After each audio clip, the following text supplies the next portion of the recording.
वारं लय सुटलंय त्याच्यामुळे मला काय बोलायचं ना झाले. आता कमीत कमी मला येऊन 5-7 वर्ष झालं होतं. मला खूप इच्छा होती, मला लय दिवसाला शेताकडे वाटत होतं माझ्या.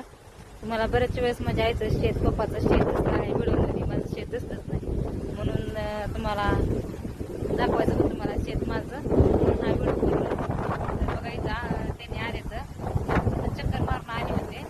आणि पाऊस लय होता म्हणजे इकडं बंधारे फुटून गेले होते, म्हणून ते बघण्यासाठी आली होती.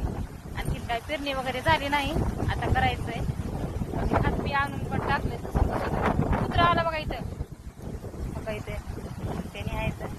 आणि शेत आहे बघा माझं, शेत आहे माझं. आणि तिकडं माझे मोठे धीर आहेत, ते शेळ्या घेऊन चारायला त्यामध्ये शेळ्या त्यांचे. काय करायला गवत काढायचं, पेरणी झालं नाही काय गवत काढायला.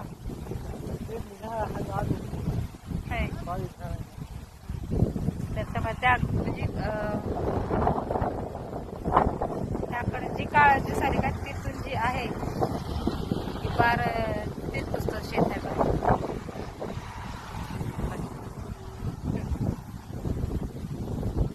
कुणी याच्यात मोडतोय आपला धाराशिव मध्ये का? धाराशिव मध्ये कोण जागी हे माझं गाव आहे. आम्ही राहतो लातूरला, आमचे सासरे आपलं गाव खास मेन गाव कोंड आहे.